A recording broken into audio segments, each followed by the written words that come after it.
I mean it. That's loud. It's popping.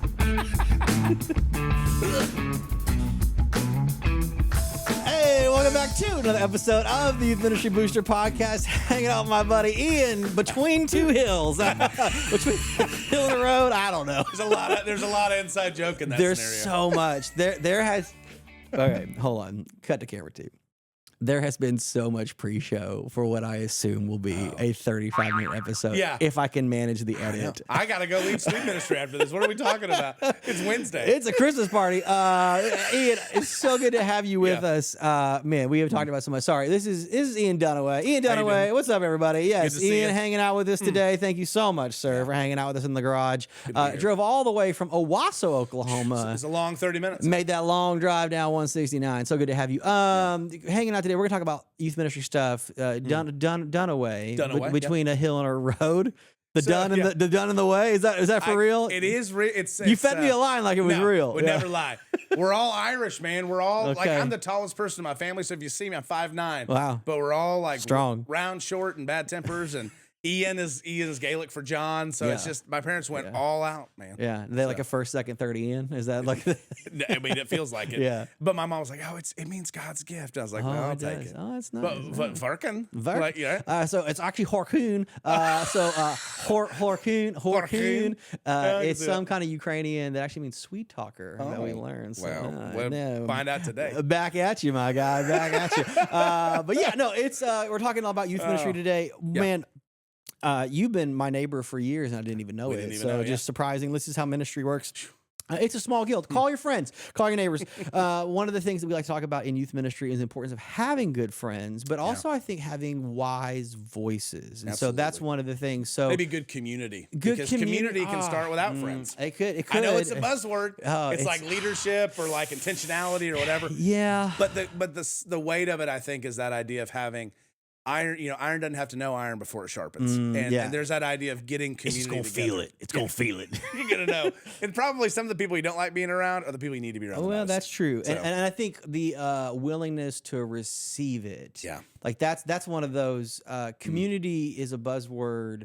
Yeah. For a good reason. The thing that man, I would want for us to start as we were talking is that people wouldn't resist the good accountability that comes with the community. Yeah. I think some folks, that's where they go sideways. I think people, they value community, but they resist its benefit.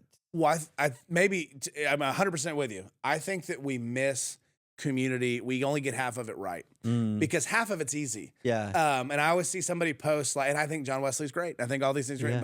But when people post, well, here's our accountability. Were you with a woman you shouldn't have been? Did you look at something you shouldn't? And we look at it. But man, when you read Hebrews 10, what is the point? That some have forsaken meeting together, but that you should meet together and spur one another on to good works. And we miss that half of it. That even the idea, we always say this, but almost everybody that you talk to in church can tell you, what was I saved from? Very few can tell you what I'm saved for. Save 2, save 4. And it's so much easier to say, well, accountability is that I have to walk in and feel like garbage every day. But if you and I are keeping each other accountable, absolutely. I need to know, where are you weak? Where are you struggling? But more than anything, I need to say, Zach, are you loving your wife? Yeah. Like you need to love her. Hey, are you taking care of your kids? Are you talking about the kids that aren't showing up at your student ministry as much as you're talking about the ones that are there? Like things like that, like spur on to good works. That makes community a much easier pill to swallow. Well, and accountability. And it keeps it proactive. And I think that's one of the things that I think people resist accountability or avoid it because they're like, well, I haven't messed up recently. I'll just chase it down when I do screw up. It's like, oh, my man, maybe that's too late. It's like pinball Christianity. You're just waiting to hit the sides. Waiting to hit the bumpers out. Yeah, it's like, I won't go to the gym until I'm overweight. Oh boy. Okay. Well, that's just that's complicated. It's hard. It's harder then. It's harder to know. Accountability gets harder the longer you put it off, man. That's right. But I think we do miss that component so often that the whole point of community and the whole point of that is not so that I would stay. Because if you look at it, there's 4 times as many positives in the New Testament, positive affirmations and commands as there are negatives. Yeah. God's not a God that's interested in keeping you away from things. He's a God that's interested in pointing you towards things. Yeah. And I mean, we need to hear that as pastors and as people, but the truth is if you are, like you look at Proverbs, if you're focused right down the middle, you don't have time to look left and right. Yeah, that's right. That's right. No, it's good. So we're going to talk a little bit today about some of the things that maybe get in the way. It's the new year. We're not even in the podcast. Happy New Year, everybody. I'm already talking. I'm sorry. No, dude, this is it. We're talking because we want to get you off on the right foot. So we talked a little bit last week with Chad and some of the 5 things we want to do this year a little differently. But Ian, I wanted you to come in as a friend, youth ministry par excellence. And then also French explanations for my Irish friend from a Ukrainian, from the Ukrainian in a butchered English.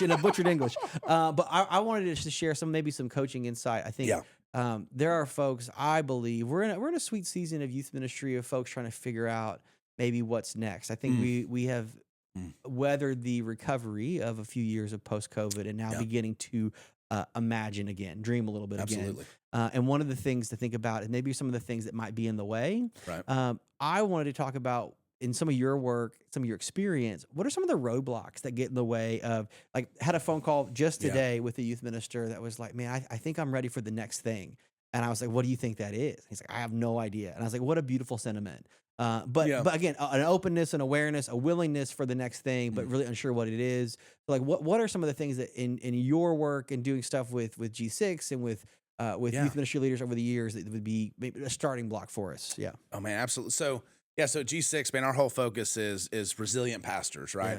Yeah. And then the student ministry arm of that is shaping student ministry that we do, and we focus really heavily on getting guys in community and building, building tools that help them kind of take that burden off so they can focus on what you're saying. But yeah, we're talking roadblocks for student pastors specifically, or for youth ministry leaders. So for the folks that feel the burden of leadership, and maybe have at some level like the direction of where the ministry is going. 'Cause I think that is, again, it's a little bit of both the combination of it's second chair leadership. I'm not the leader, but I am responsible for a team, an area, a department. So you're feeling the pressure from above and below, which can feel like sometimes like I know what I have to do, but I'm not sure what I need to do next. And that's some of the challenge, I think. So I think that one of the things is how we view ourselves has a lot to do with that. Now I know that, man, youth leaders come in all shapes and sizes and setups, and so some of them are co-vocational, some are bivocational, some of them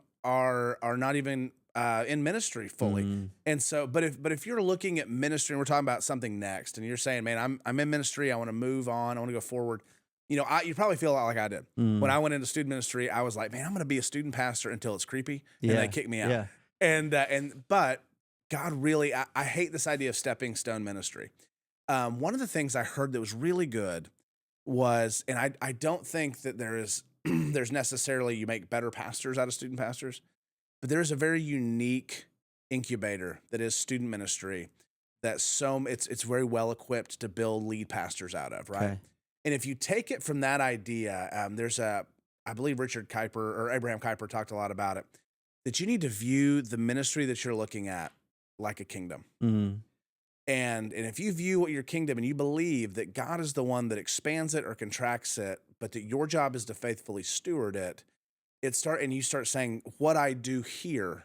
Yeah. Most of the time we get caught, and this kind of leads in, I'm sorry, it's a long lead in. No, you're good. But this kind of leads into what I think we're talking about is that there is a certain amount of, leadership. I think like a leadership incest almost in places where if you're not reaching out to other people to hear, you feel stuck in the area that you're in and you need other voices speaking to you. The other side of it is, if you really look at the kingdom that God has given you, I always ask this question to guys first. If you left today, do you feel like you've accomplished everything you need to accomplish somewhere? And then you start thinking, because most of the time when I talk with guys, I think that here's a big roadblock that gets in the way. We don't develop leaders because we don't know how, so we just decide that they're developed. I see that a lot. Well, so decide what though? Decide that whatever level they're working at's good enough for us, or like we just no. What's the executive decision that most make? I think that what in my experience, and this is from we work with tiny churches to mega churches to everywhere in between, right? And it's the same kind of thing. It's that guys and gals decide if they're leading a ministry that a Christmas party and a meeting once a year other than that is enough. And not because they're doing anything nefarious, but because the idea of developing people, most of the time I hear, I want to do more, I don't know how. Yeah. And so if you want to really see, like, you should be asking the question, I think a big roadblock for this is, we use leaders, if we're not careful. We look at student leaders because your job is not just to shepherd students. Yeah. Your job is to be a leader of leaders. Yeah. And that starts changing the game across the board because you think, if I'm going to be a lead pastor, what's next? If you're not doing well with the kingdom God has given you here, for him to expand and contract, then you're not being faithful with little. And so when you look at your people, I would ask the question, how am I developing them? A question that's revolutionary for most guys I work with is, I say, we do leadership development tools. And one of the things we have to ask in that as we're working is, what are the 3 areas that your people need to grow in? And it's almost like a revolution. It's like a light bulb. And probably 80% of guys that we talk to, they go, I've never thought about that. And it's because they're thinking of the work as just the function of job. The work. It's the function. It's the function of the work. It's the job. Yeah. There's no trajectory. There's no expanse. There's no capacity. It's just a completion of a task. I'm gonna say something that might be that this is probably not gonna be super, but I can say it, and you can just blame me for it later. It's because we have built a culture of middle managers out of student pastors, and that across the board. And so many pastors struggle with building their kingdom that they don't disciple their staff. And the way the lead pastors have to look at it is, I need to develop my staff so they can shepherd people. Yeah. And so most of the time it's hey, they're here to do a job. Yeah. I just need them to do the job. Yeah. And I think that's what God's calling me to do. But the truth is, they've never been developed. And so it's hard to develop. Now, that is a reason, it's not an excuse. Yeah.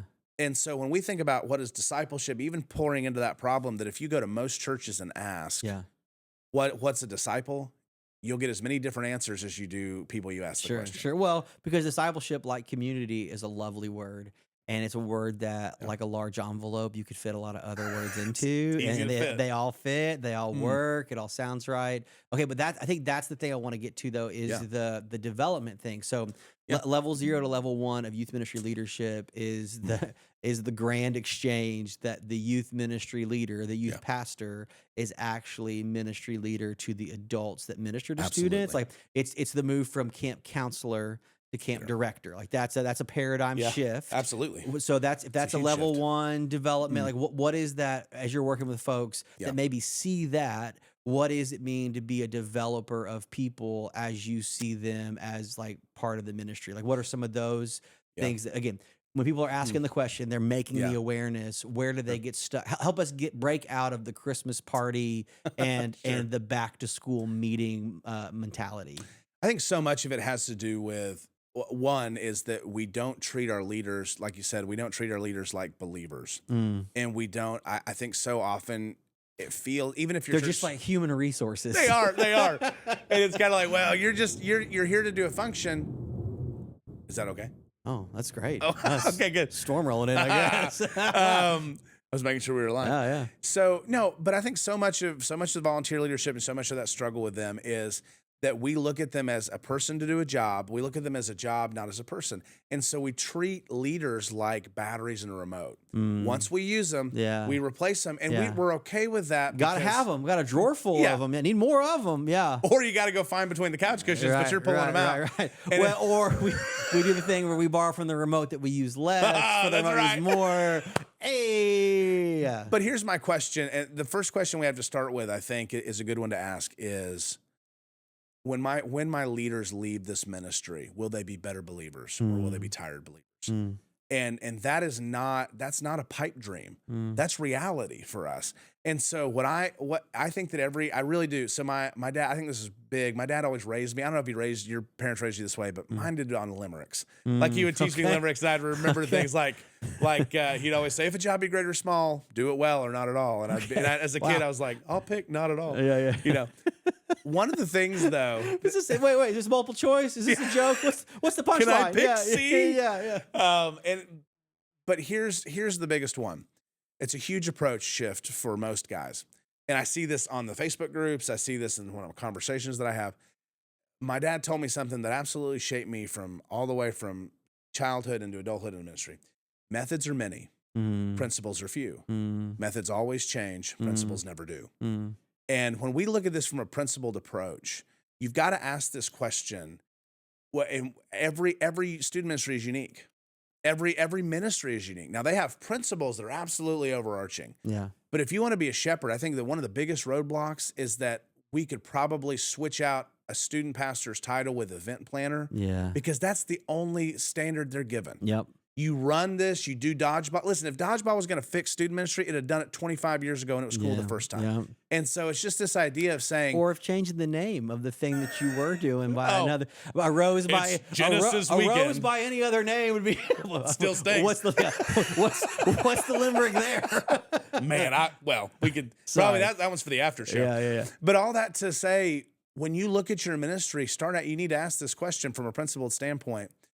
Where do my people need to grow? And it's lack. I think the biggest roadblock, is we're kind of breaking these down, lack of shepherding. And you need to look at yourself and realize, like most guys, I think so often the mentality is because we're trained to do this. It's just the culture. I have leaders to get away from things. Yeah. But man, shepherds, I said this to you earlier. I think the best shepherds are the one covered in sheep manure and the one that have scars from beating off like wolves. Sheep. Yeah, absolutely. Yeah.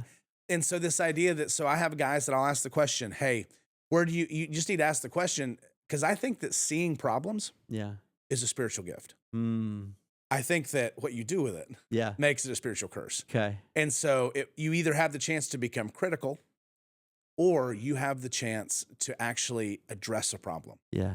And so I think you need to go back, a couple of things. I think you need to go back and say, what am I complaining the most about my leaders?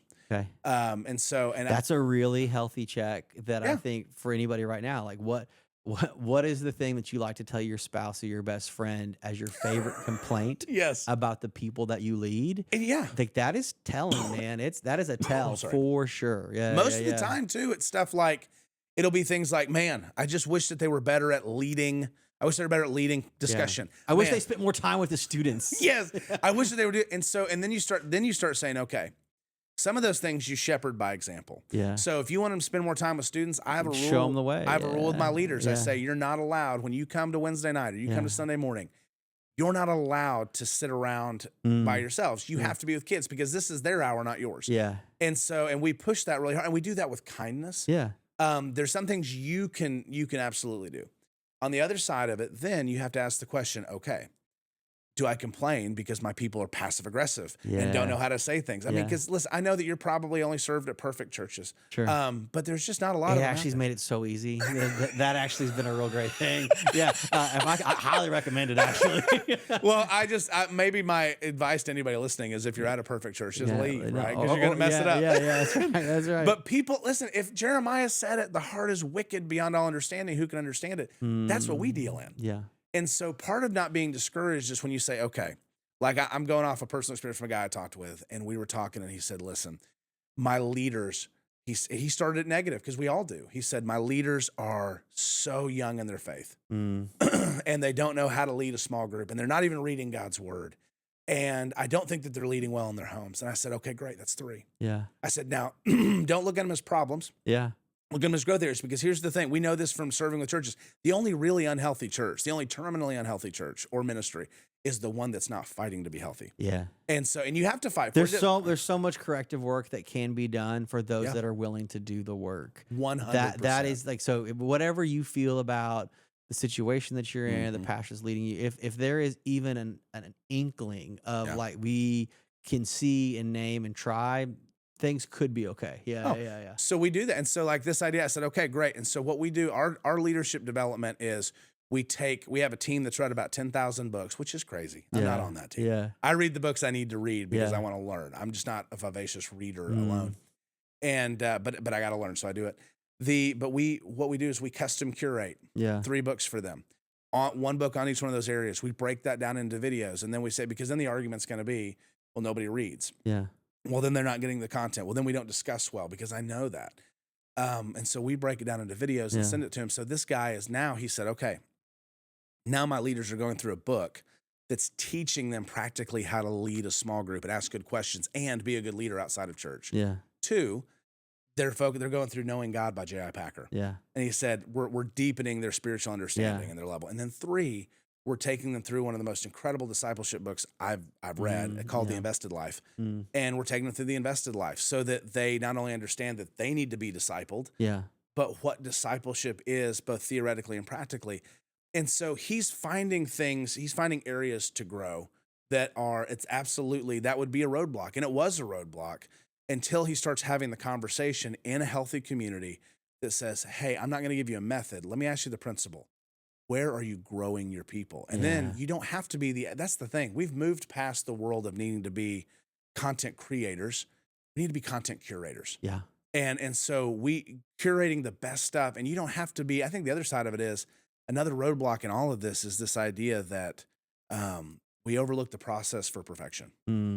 And so many churches are looking not for pastors and process, but for perfect ones. And then so many times we look at leaders.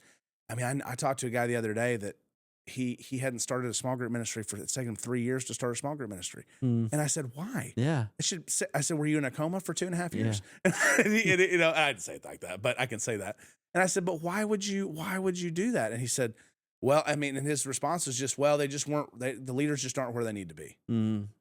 I said, man, that's not how God works. Yeah, God works on people in process. That's wild. Again, that's for the shepherd that stinks like sheep, for a Jesus that calls like untrained fishermen to speak. Who took a woman wild, who took an almost prostitute at the well and made her one of the first evangelists. Like you talk about perfection and like in John. Yeah, I mean, it is that we serve a God that saves you where you are and then wants to grow you where you need to be. What is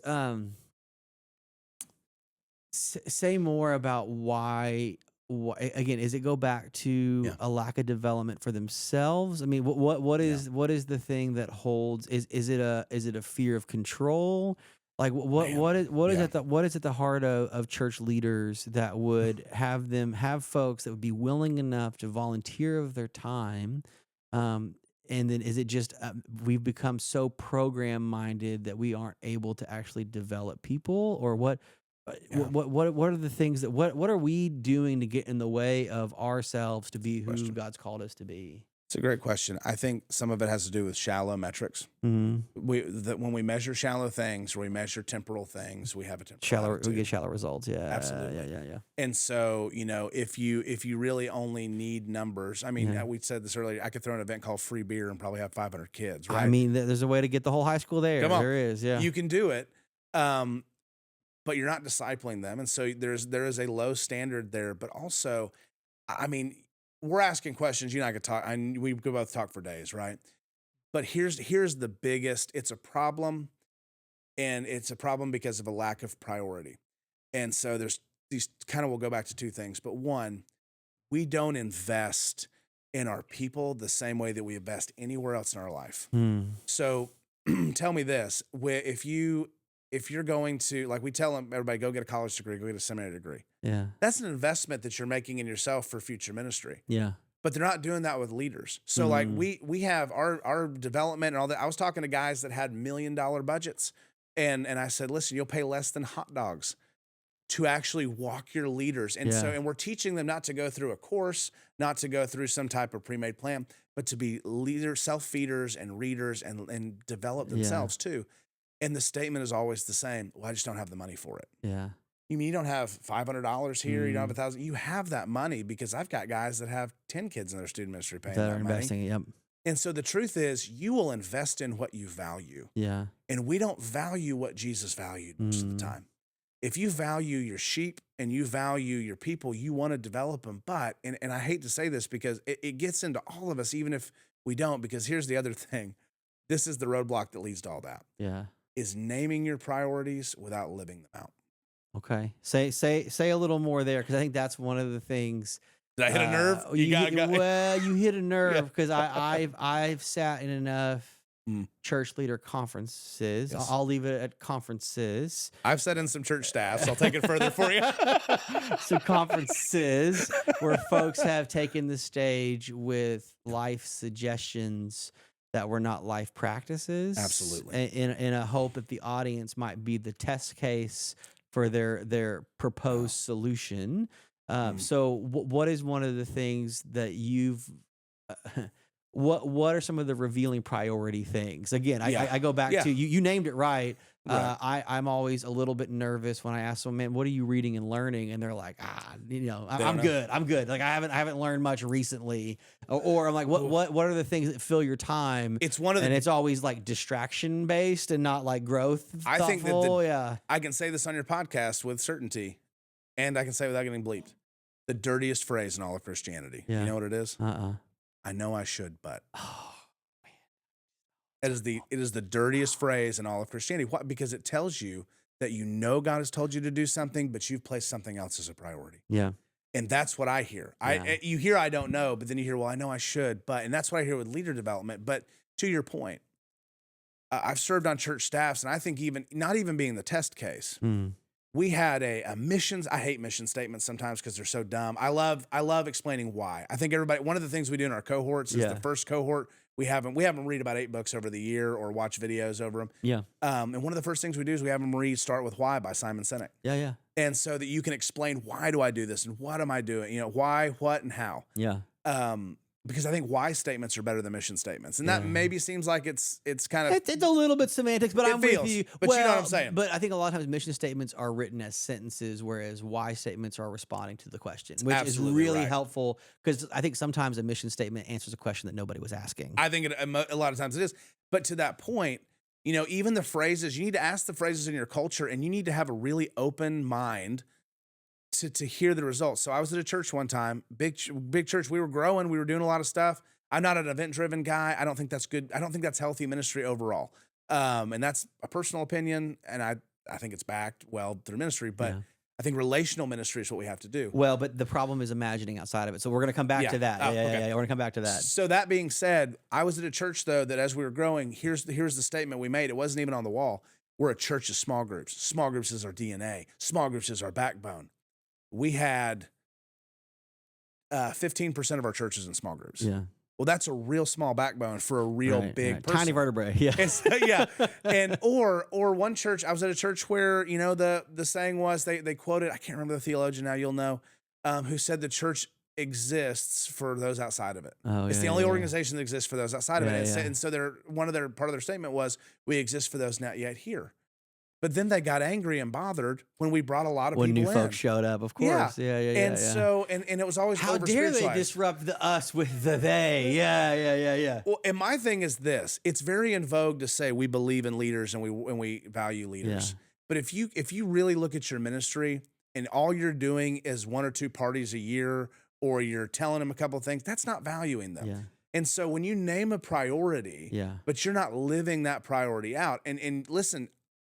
Sometimes being a ministry leader, you don't have to be a jerk and you don't have to be a rebel. So many guys in student ministry leave and go be there's a third way? I know. That's wild. You don't have to be complicit and you don't have to be as rebellious in most circumstances as you need to see it and navigate your people through it. Yeah. And so when you see that in your church, you need to question in your mind those things with your pastor. When you hear your pastor say, well, we believe in that. We don't believe in numbers. Well, then why do I have quotas every year? You know, and you need to think that. And there's so many spreadsheets for us not to believe in numbers. What is happening? That's wild. And so much of that, I think, is that we name priorities that we're not doing. Don't tell me that you're focused on your community when you're not doing everything you can do to serve school campuses or local communities or all that. And we do whole things on that in our cohorts, but this idea of it's one thing, and Christians specifically, I think it's an enemy's great trap. That we love to feel good and say things that feel good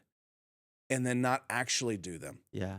And it's kind of this idea, when I was preaching at a D now, we have one sermon series that we really love called Even If. And this idea that, are you willing to follow Jesus even if he isn't who you wanted? Because the truth is, the Jesus that we need is very rarely the Jesus we want, even after we give our lives to him.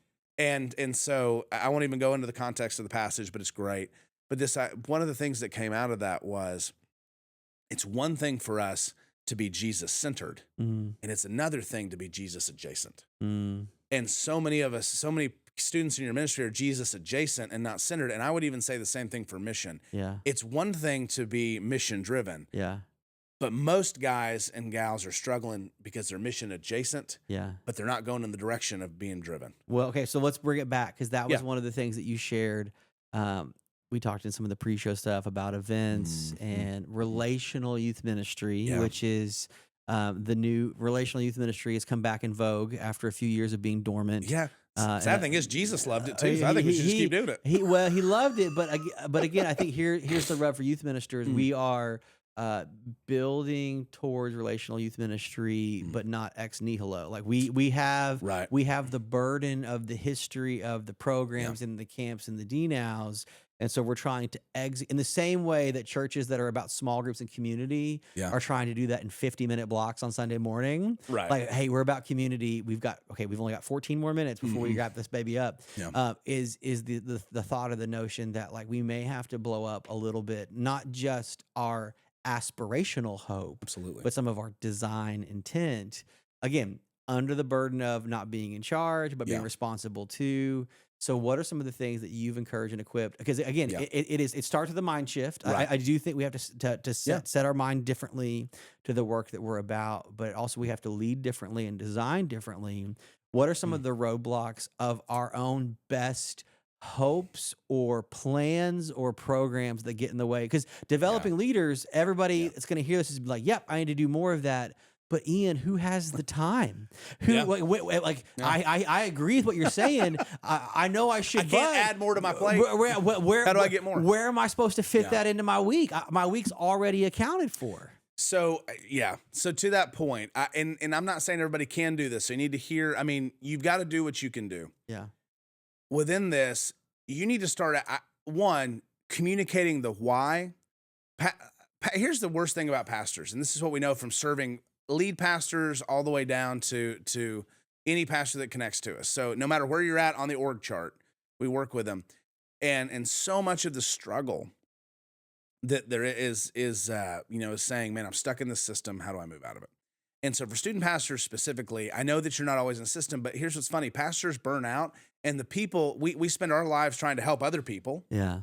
And then we become the worst version of ourselves doing it because we don't develop ourselves. We don't take care of ourselves. We just don't do self-care.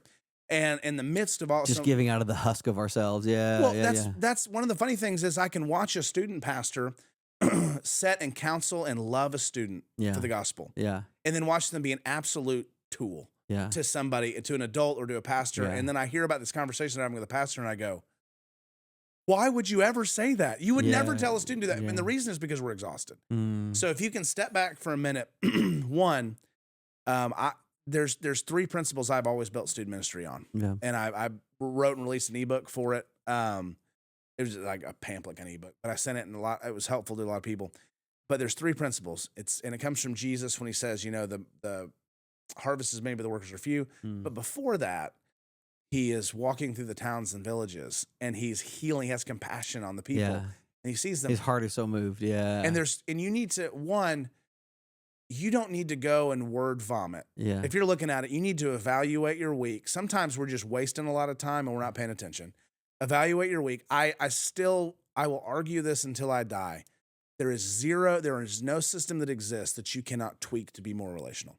So when we look at this, I would ask the question, one, if I feel what are you overwhelmed by? Yeah. Are you overwhelmed by, I got my pastors making me do events? Odds are if you went to because the feeling of anxious and overwhelming will balloon into whatever size you give it. And I think that's an important thing to name is some of our worst fears actually will fill whatever space was left. And anxiety is different than being tired. Yeah. Right. Yeah. So anxiety tells me I'm afraid of what's going to happen. Well, I think our tiredness comes from a procrastination that feeds our anxiety. That's fair. That's a separate. That's a whole other podcast. It's good. The worrying about work until work is done is a kind of procrastination that produces an anxiety that just leaves you exhausted. Well, no, you're 100% right. But there's such a thing as being tired, and then there's such a thing as being afraid. And sometimes the problem is, sometimes if so many places say, like, this is another unmet expectation, that it's okay to fail. Yeah. But then every time you fail, it's punitive. Yeah. And so mistakes are not negligence, but if everything gets treated like negligence, eventually it becomes a self-prophecy and becomes negligent. Yeah. And you become that way. And so this idea, it's kind of like in Chronicles of Narnia, when Lucy's back with Prince Caspian and she almost gets attacked by a bear. Yeah. My best Lucy is like, she's like, oh, that bear attacked me. Yeah. And she goes, I don't think it could talk at all. Yeah. And the response was, if you treat an animal dumb enough long enough, it'll be that. Mm. And so I get it. I get where so many guys are at because I've been there too. Mm. You feel like you're just becoming a dumb animal because you feel like you're treated that way. My encouragement to you is this.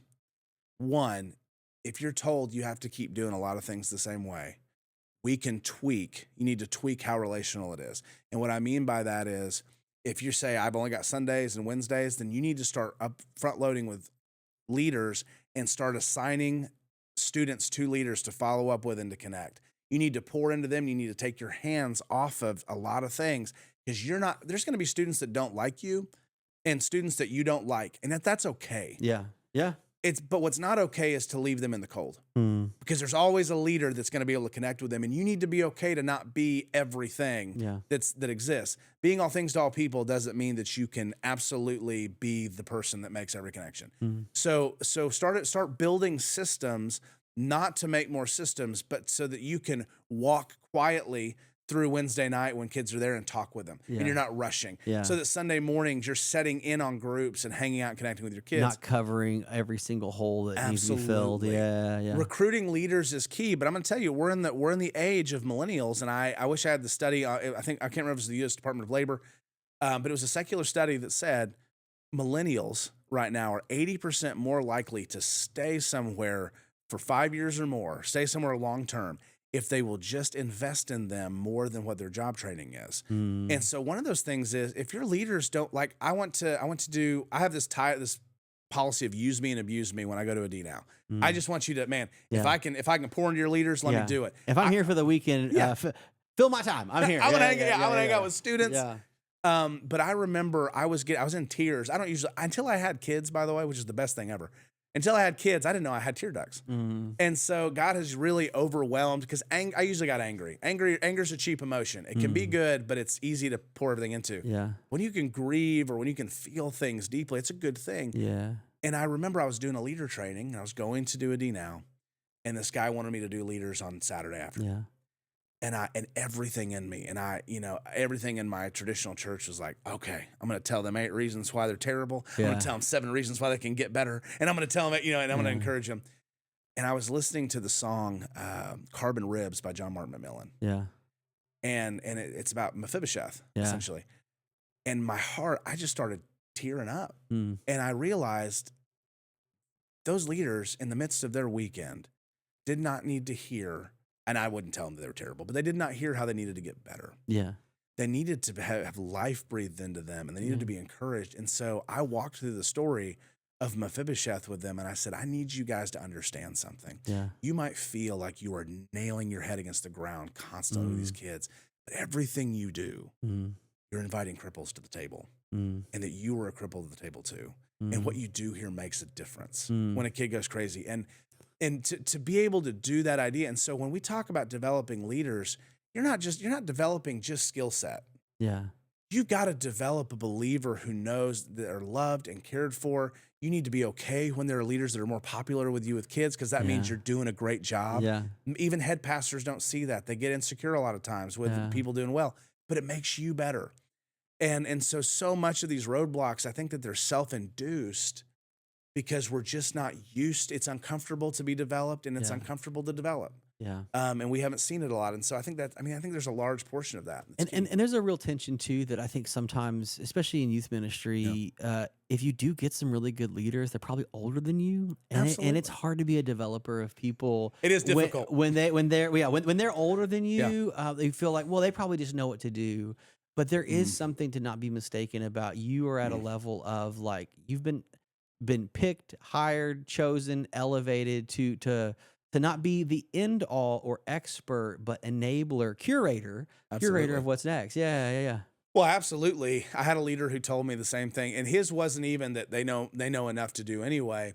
His was, and this is where that deep heart of shepherding and development comes from, is that everybody's in process. The point is just helping them find and then that's the difference between being an authoritarian and being a shepherd. is that your goal is not to drag them and to order them around. I mean, sometimes you got to give orders, but largely what you're supposed to do is to see where they're at and help bring them where they've never been. Yeah. Like you should be the guy in the machete in the jungle hacking them down. And to encourage you, one of the best leaders we have in our cohorts, and I won't say his name, but I love him to death. And he's got all these kids and he's got leaders. And he told me, he said, I'm going to develop my leaders with you next year. Cause here's what I did. I came in as a 20 something and I was scared. It wasn't just that they know what they're doing. He was nervous, and I've been there. Nervous that you're like 2 decades older than me. Yeah. How do I even help you? Yeah. And he said, I'm starting to realize now that they've always wanted the leadership and I haven't been giving it to them. Yeah. And if I can tell you anything, make mistakes. Yeah. Just make mistakes doing it and trying to lead and develop people. I think if you hold your people, I had a guy one time who told me he was so mad, he wouldn't do any development with his leaders. He said, I'm telling you right now, man. And he said, it was so funny. He talked to him. He's like, I'm going to tell you right now. That's exactly what he said. I do love it. Yeah. He said, I'm going to tell you, these my leaders, they will not meet the bare minimum. They just won't even meet the bare minimum. And I said, well, what's the bare minimum, man? He went, they need to be here on Wednesday night at 5:00. And I said, well, hold on. Yeah. You're just getting off of work at 5. I said, can I ask you a question? I said, what if you had a football coach and your kid was playing for that football coach and he yelled at that team and said, they won't even meet the bare minimum. And then you found out they were having to play every game without pads. Yeah. And he went, well, that's not right. And I said, sometimes it doesn't mean that you have to stay here. But I said, sometimes we got to lower the bare minimum and we have to change the bare minimum because it's answering a question that nobody's asking. Yeah. His people, when he started doing it, for the first time ever, they'd been poured into. Some of them cried when they received a plan. That was an intentional plan. But over 50% of his people were reading through books for the first time and actually applying it. Well, I mean, just because they needed it. And when he started it and he changed the minimum and he met them where they were at, that was the key. And again, that is probably the roadblock for so many leaders is being heads up enough to perceive. I really feel like we can get so guilty of doing that's the danger of the hustle or busy culture, is that we had so much of a plan and so much of things to do that we weren't aware enough to perceive enough to be helpful enough. And I think that's one of the things that your help may not be the more to do, but the well met and the relational like insight to see. Because one of the things that's true about church volunteerism is that those folks are giving of their time because they believe and value and are ready, and we cannot underestimate that willingness as anything other than a desire for growth. I think so many folks serve because they do desire to grow. Do you think there's a fear to put your head up, though, sometimes because they're afraid to challenge that system? Because I see that, too. But what do you think? Yeah, I mean, I think there's a fear of challenging the system. Again, I think it's the pressure from above and below. I mean, that is, I think, one of the most unique things about youth ministry is it attracts some folks that might be the most entrepreneurial, innovative, creative leaders. And yet not the finality or executive of leaders. And so I think sometimes there's a lot of that, like, I'm afraid to speak out. And some of it just goes back to not having enough of those heads up conversations with your senior leadership. Absolutely. And so I think that's one of the things that I would encourage, if that's not a regular part of both your personal development, but your professional development, is getting in not just the staff spaces, but the relational spaces with those that are upline from you, senior leadership to you, executive pastor to you, where you're not just meeting about the work, but meeting about the development. And it may just be as simple as, man, what are you reading?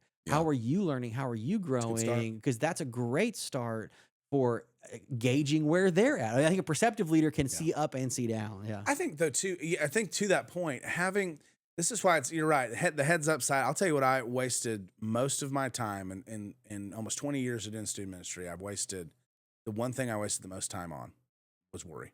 And when I think about it, like, because at the end of the day, if you're going to not be at that church very long and get fired, you're going to get fired. Yeah. If you're not going to, it's going to happen. So why worry about it? And so the idea of saying, if I need to look at, like, I also think you got to have some trust with your pastor, unless it's immoral, unless it's unbiblical, unless it's ungodly.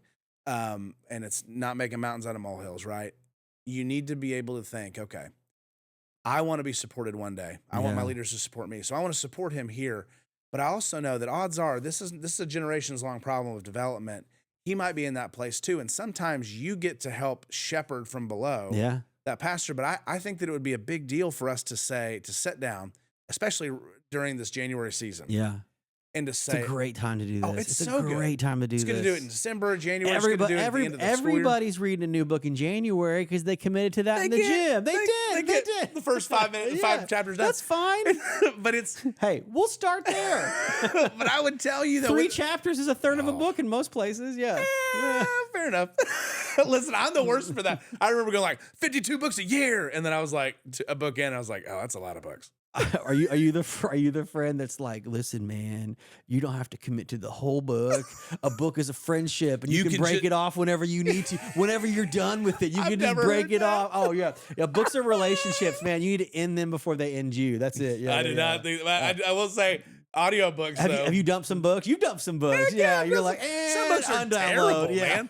Don't read it if it's terrible. Yeah, that's the other side. You're not committed to finish it. That's why we're so passionate about developing the way that we do it, is because you never lose credibility by giving your people a bad book, right? Yeah. So you're always reading top notch stuff, and that's part of what we do. But I think to what you were saying, and sorry, I get so focused. I need to laugh more. Yeah. But as we're talking about it and we're thinking through it, I think that we worry so much. Yeah. But having grace with your pastor, and I think if you would take the time to slow down and listen, calling guys like you, calling guys like me, the biggest thing is, listen, I want to push as many people into cohorts that we're leading as I can. That's where the help comes, because you can say in a cohort, this is what I benefited from this, and it's part of what led me into G6. Yeah. To do this, is that I had people along the way, and most guys don't. It's why so many drop out of ministry. Why so many burn out. Sometimes people need to drop out of ministry, but it's far less than the people that actually are burning out. Yeah. And at the end of the day, I had people in my life that did not gain or lose from listening to their advice. They just wanted what was best for me. And you need those objective voices in your life. That's why when we do cohorts and we do those things, you need to be, I'm going to tell you at this point, if you're not willing to pay for something and make an investment, then that's on you. Yeah. So if you're hearing this and you're going, I don't care where it is, or I don't care if it's my cohort, if it's somebody else's, I don't care if it's my membership or somebody else's, whatever it is, if you're not making that investment and then saying, I'm going to evaluate that this is good, it's not good, I'm going to move on to another one. If you're not actively seeking good places, you've got, at one point it's going to be on you. Yeah. And I don't want that to be the case, because I had people around me that when I'd said, we know ministry's hard. It breaks my heart when guys looked at me and said I was worthless. When guys told me that I wasn't good enough to do this, or that the whole staff I served with hated me, and they didn't.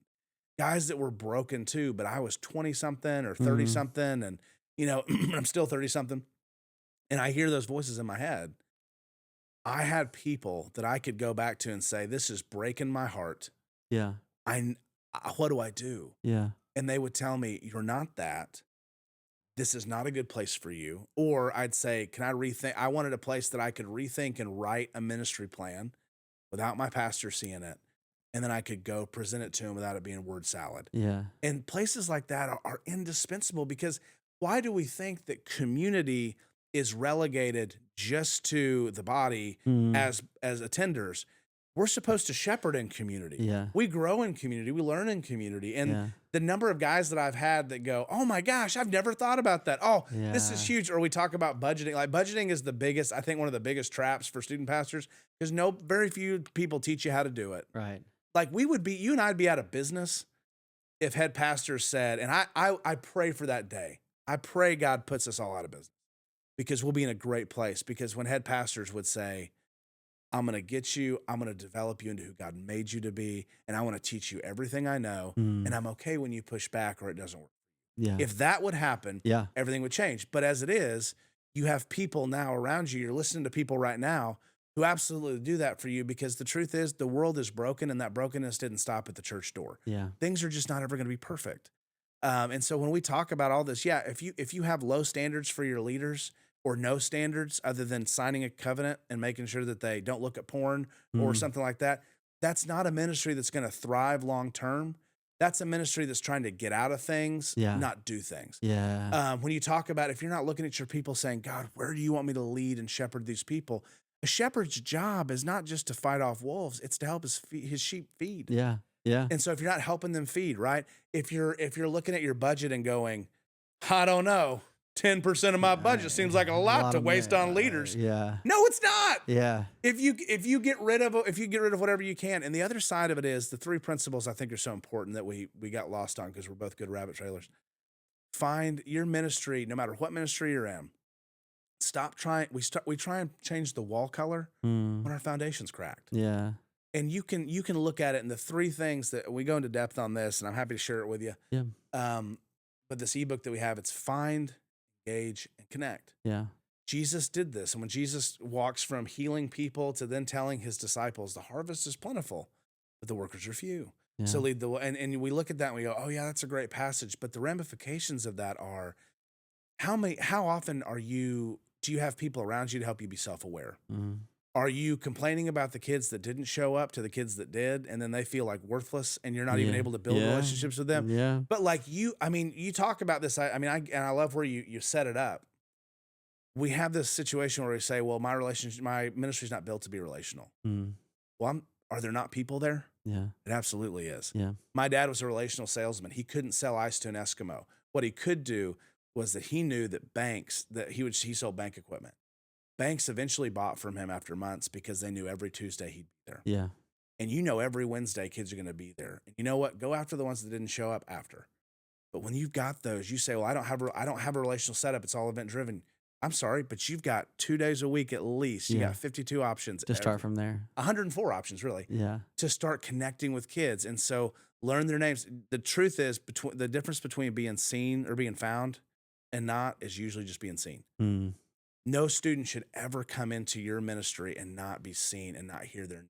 Yeah. It's the sweetest thing that can be spoken. Engaging is meeting people where they're at. Jesus not only saw the crowds that were broken and had compassion, he engaged them and he knew what they needed. And you're talking to a Jesus, if you say, well, I didn't have enough attendance. Well, you know what? Jesus sent 5,000 people home because he said, you want my food, you don't want me. Yeah. And so engage your people where they're at. You know what? If your kid needs a Bible, buy them a Bible. Budget for that. If you got a student who's struggling with porn like so many are, then you start working on them with that. If you got a student who wants to go through Leviticus in a Bible study because they're bored, well, it's going to be tough, but do it. Do it. And so meeting and helping your leaders do that, and then you connect. So you don't just find and engage them where they're at, but you connect and you continue to help lead them in that way. Yeah. And so when you start finding those things, it really puts you in a position. Part of that relational ministry is working into your day that you would show up at schools as much as you can. Yeah. And even strategies for getting in schools is tough. But in the midst of all of that, I think, the shift from relational to event, I do think it's an inadvertent thing, but it's a lot easier to plan an event than it is to deal with the messiness of people. Yeah. Well, and I think that's the mess that we have to be willing to wade into. Yeah. That's the sheep manure. And one of the things It's that might tough. be the most surprising about how someone could grow this year is their willingness to make aware the mess. So, Ian, for folks that are open to receiving and doing, what's a word for 2025 that you would encourage folks with, maybe generally in this season of ministry as the ways they're thinking about, they got the new book, they've hit the gym 3 weeks in a row now, they're feeling great. But what is a key reminder or an anchor point to keep us shepherds of sheep and not planners of events? Because I do think that's a tension that many can feel. Yes. Because one's a job title, one's a job.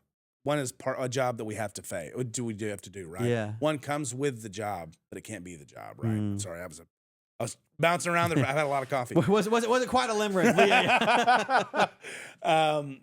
Man, so what would the advice be? What would the word be for these guys? Man, how do you keep us grounded? I think that's one of the things. Like we drift into what we can control. Absolutely. I think that's the fear of what others might do or who students might be there. Like when we doubt, we become fearful, and so we return to that which we can control. That's 100% right. I would tell you, because you're right. If your ministry is only ever as big as you, it's a really small ministry. Yeah.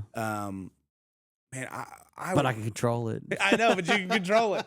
Yeah, I know every single part of it. Yeah. If drawing a crowd was good ministry, man, there'd be a lot of really terrible people that were good ministers, right? And yeah, I would tell you, if I could say anything to you and help keep you grounded, it's to honestly evaluate your ministry and evaluate where God has you, and then choose this year to spend, whether it's the budget money and the time, on self-development and leader development. Okay. And that's the reason for that is, and honestly, I'm just going to say it this way, just join a cohort. Yeah. I don't care if it's yours, I don't care if it's mine, I don't care if it's another one that you know, but get yourself into a community of people that will help you be self-aware, that'll help challenge you. That's the problem. That I think that the biggest encouragement is that if your answer to anything is, no, I'm good for now. Yeah. Then you're not good. Then you're not ready for what's next. And I think we want to, don't make community the aspirational thing that you would say from the stage to your students. What did Elijah, I love what God said to Elijah or what God said to the people of Israel and to Elijah. And the idea was like, if I bring rain, you haven't dug cisterns or wells. Yeah. You haven't done anything. Yeah. Maybe that's the best way to encompass this is that if you want a word, I always struggle because I don't do the words for the year. I'm an odd duck. Yeah. But I think if you were to do that, I think that maybe that word would be, this needs to be a year to dig. Because if you are constantly asking God for a blessing or a shower or progress and you are not prepared for it, then what are you saying of what you believe to God, and what are you saying about the people? Yeah. So, man, if you need to dig through personal development, if you need to dig leadership development, and dig. So, yeah, that's good, man. Right. That's good. That's good. All right, my friend, help us out. We're going to close this out. If folks want to stay connected with you online or the social medias or the emails, what's the best way to get a hold of Ian? You can find us on shapingstudentministry.com. My email is ian@G6Allies. Yeah.